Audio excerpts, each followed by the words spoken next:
जत तालुक्यातील बासच्या माळरानावर फुलली आहे zero budget शेती।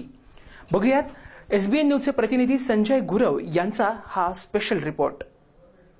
जत तालुक्यातील बाड इथं ओसाड माळरानावरती फुलली आहे झिरो बजेट नैसर्गिक शेती। गेल्या 3 वर्षांपासून बाज अंकले गावच्या मध्यवर्ती असणाऱ्या ओसाड खडकाळ आणि पाण्याचा स्रोत कमी असलेल्या माळरानावरती बंडू धोंडीराम हाक्के या शेतकऱ्यांना ही शेती फुलवून यशस्वी होण्याचा मान नुकताच पटकवलाय।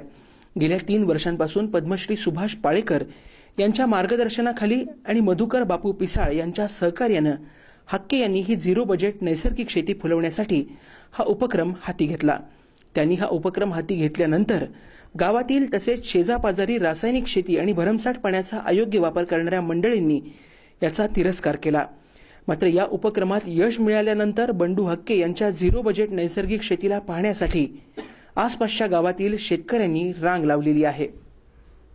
गेले 2 ऑक्टोबर 2014 पासून मी झिरो बजेट नैसर्गिक शेती करतोय।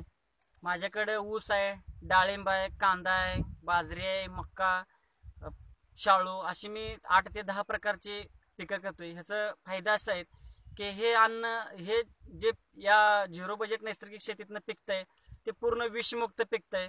याला साठवण क्षमता चांगली आहे आणि खर्चाचं बजेट बघितलं तर खर्च नसल्यासारखाच आहे, म्हणजे फार कमी खर्च आहे।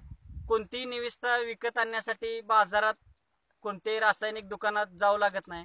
सगळे बुरशीनाशक, कीटकनाशक, जे पिकाच्या वाढीसाठी लागणारं जीवामृत हे सगळं घरच्या घरी तयार केलं जातंय आणि तेच आपण वापरतोय। त्याला जे भांगलन खर्च आहे ते पण लागत नाहीये, कोणत्याही प्रकारची मशागत नाहीये। तण हे धन आहे अशा स्वरूपात ही नैसर्गिक शेती असते आणि पूर्ण स्वावलंबी शेतकरी म्हटलं तर नैसर्गिक शेतीतच होऊ शकतोय, दुसऱ्यावर कोणतेही अवलंबून राहत नाहीये।